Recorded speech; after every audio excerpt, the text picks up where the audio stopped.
दोस्तों, जैसा कि आप जानते हैं कि आप सभी को अपने विद्यालय में पढ़ने वाले प्रत्येक बच्चे की एक आईडी यूडाइस पोर्टल के माध्यम से बनानी है, जिसका नाम है अपार आईडी। अपार यानी कि automated permanent academic account registry. ये एक ऐसी आईडी है जहां पर बच्चे का संपूर्ण शैक्षिक रिकॉर्ड सुरक्षित रखा जाएगा। अब अपार आईडी कैसे बनेगी और अपार आईडी बनाने से पहले आपको यूडाइस पोर्टल पर बच्चे से संबंधित किन किन कार्यों को पूर्ण करना है, उसका वीडियो मैंने बना दिया है, जिसका लिंक डिस्क्रिप्शन बॉक्स में दे दिया गया है। यदि आप उस वीडियो को देखना चाहते हैं तो उस लिंक पर क्लिक करके उस वीडियो को आप देख सकते हैं और अपना कार्य पूर्ण कर सकते हैं। अब बात करते हैं एक ऐसी समस्या की जो हमारे शिक्षक साथियों के सामने अभी आ रही है। आपको बता दें कि अपार आईडी जनरेट करते समय शिक्षक साथियों के सामने जो समस्या आ रही है वह है कि वह अपने विद्यालय के बच्चों की अपार आईडी को जनरेट नहीं कर पा रहे हैं। आपको बताना चाहूंगा कि जैसे ही वह अपने विद्यालय के किसी बच्चे की अपार आईडी जनरेट करते हैं तो पोर्टल पर रिक्वेस्टेड लिखकर आता है, जैसे कि आप देख सकते हैं यहां पर भी रिक्वेस्टेड लिखकर आ रहा है। और तो इस रिक्वेस्टेड का क्या मतलब है और अब ऐसे स्टूडेंट की अपार आईडी कैसे जनरेट होगी और कितने समय में यह अपार आईडी जनरेट हो पाएगी, इसी समस्या का क्या समाधान है हम आज की इस वीडियो में जानेंगे। तो नमस्कार दोस्तों, स्वागत है आपका आपके अपने YouTube channel teachers learning platform के इस मंच पर, जहां पर इस तरह की ज्ञानवर्धक वीडियो में हमेशा आपके लिए लाता रहता हूं। वीडियो अच्छी लगे तो लाइक और कमेंट करना बिल्कुल भी मत भूलिएगा और अपने साथी मित्रों की सहायता के लिए वीडियो को अधिक से अधिक शेयर करिएगा। और हां, यदि आप चैनल पर पहली बार विजिट कर रहे हैं तो जल्दी से चैनल को सब्सक्राइब करके बेल आइकन को प्रेस कर दीजिए ताकि इस तरह की ज्ञानवर्धक वीडियो के नोटिफिकेशन सबसे पहले आपको मिल सके। तो चलिए वीडियो को स्टार्ट कर लेते हैं।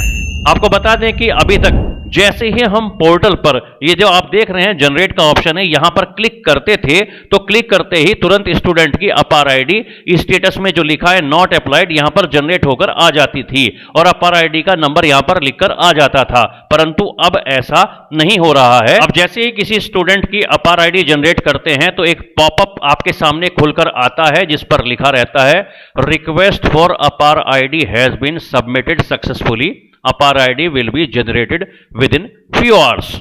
और जैसे ही स्टूडेंट का हम स्टेटस अपार मॉड्यूल पर चेक करते हैं तो उस स्टूडेंट के सामने जिसके लिए पॉपअप पे लिख के आया था कि अपार आईडी जनरेट होने में कुछ समय लग जाएगा, तो वहां पर रिक्वेस्टेड शो होने लगता है।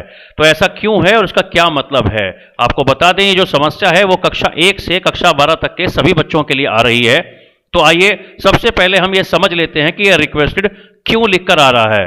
दोस्तों, जैसा कि आप जानते हैं कि यूडाइस पोर्टल पर प्रतिदिन लगातार नए अपडेट्स आ रहे हैं, इसी के चलते अपार आईडी जनरेट करने की प्रक्रिया में भी बदलाव किया गया है। अब अपार आईडी जनरेट करते समय यूडाइस पोर्टल सबसे पहले यह चेक करता है कि जिस बच्चे की हम अपार आईडी जनरेट कर रहे हैं उस बच्चे की कहीं कोई डुप्लीकेसी तो नहीं है। डुप्लीकेसी होने के बहुत से कारण हो सकते हैं और अधिकतर ये हमारी गलतियों के कारण ही हो जाते हैं। अब जैसे उदाहरण के तौर पर मान लेते हैं कि एक ऐसा स्टूडेंट जो पहले से किसी विद्यालय में पढ़ रहा हो और उसका रजिस्ट्रेशन यूडाइस पोर्टल पर हो और वो स्टूडेंट आपके विद्यालय में दाखला लेने आ जाए और आप भी उस स्टूडेंट को इंपोर्ट करने की जगह उसका न्यू रजिस्ट्रेशन यूडाइस पोर्टल पर कर दें। थोड़ा सा और क्लियर तरीके से समझ लेते हैं। कक्षा 4 का एक विद्यार्थी जो किसी दूसरे स्कूल में पढ़ता है, वहां पर वह बिना आधार के दाखला लिए हुए है और उस स्कूल ने बिना आधार के ही यूडाइस पोर्टल पर उसका रजिस्ट्रेशन कर दिया है और वहां पर उसका पैन भी जनरेट हो चुका है। अब वो विद्यार्थी कक्षा 4 में दाखला लेने के लिए आपके स्कूल में आ जाता है और यहां पर अपना आधार भी दे देता है और आप यूडाइस पोर्टल पर आधार नंबर के साथ उसके डेटा को इंपोर्ट करने की जगह उसका न्यू रजिस्ट्रेशन यूडाइस पोर्टल पर कर देते हैं, तो आपके स्कूल में भी उसका एक और पैन जनरेट हो जाएगा। इस तरह से एक ही स्टूडेंट के 2 पैन जनरेट हो जाएंगे। तो ऐसे ही स्टूडेंट की डुप्लीकेसी की पहचान करने के लिए यूडाइस पोर्टल के अपार मॉड्यूल में ये कुछ बदलाव किए गए हैं जिससे बच्चे की डुप्लीकेसी पकड़ी जा सके, क्योंकि एक ही स्टूडेंट की एक ही अपार आईडी जनरेट होगी। ऐसे ही डुप्लीकेसी के कुछ और उदाहरण भी हैं, जैसे स्टूडेंट के नाम, डेट ऑफ बर्थ में यदि उसने अपडेशन करा लिया हो और उसका 2 स्कूल में नाम हो तो ऐसे भी स्टूडेंट की पहचान इस तरह से की जा सकती है।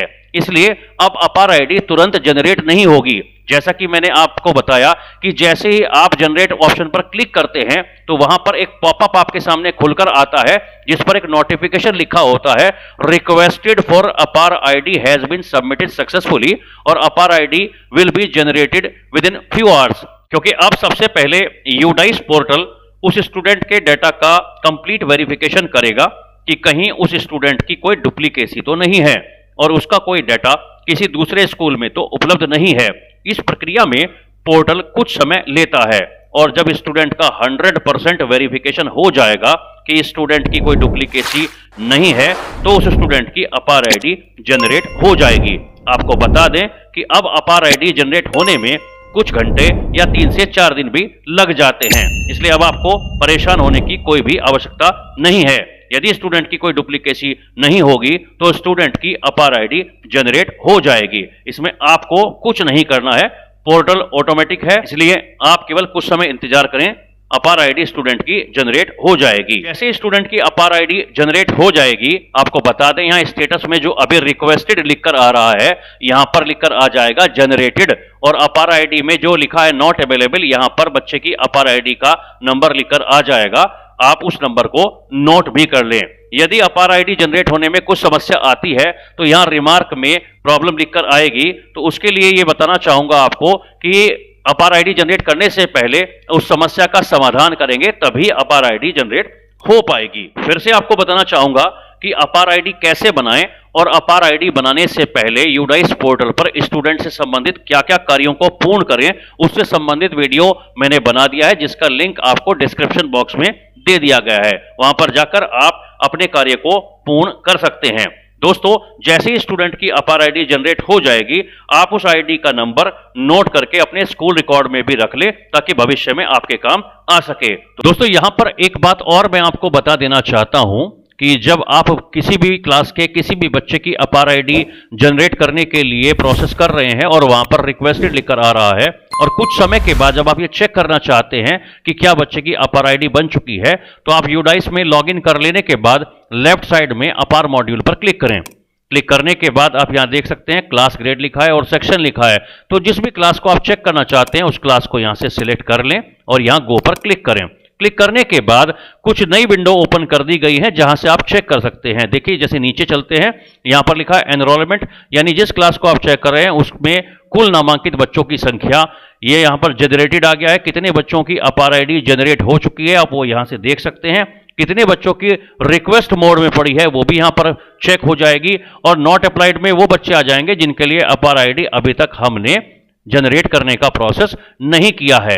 और यहां पर आता है नेक्स्ट ऑप्शन फेल्ड का, यानी अगर किसी बच्चे की अपार आईडी को हमने जनरेट करने के लिए प्रोसेस किया है, अगर वो फेल हो गया है तो यहां पर उसकी संख्या आ जाएगी और रिमार्क में वहां पर लिख कर आ जाएगा कि किस समस्या के कारण वो बच्चे की अपार आईडी जनरेट नहीं हो पाई है। उस समस्या का समाधान करने के बाद ही आप उसकी अपार आईडी जनरेट कर पाएंगे। तो आज की वीडियो में इतना ही। वीडियो हेल्पफुल लगी हो तो जल्दी से वीडियो को लाइक और शेयर जरूर कर दें और किसी भी समस्या के लिए कमेंट बॉक्स में आप हमें कमेंट भी कर सकते हैं। और हाँ, यदि आप चैनल पर पहली बार विजिट कर रहे हैं तो प्लीज प्लीज प्लीज जल्दी से चैनल को सब्सक्राइब करके बेल आइकन को प्रेस कर दीजिए ताकि इस तरह की ज्ञानवर्धक वीडियो के नोटिफिकेशन सबसे पहले आपको मिल सके। Thank you very much.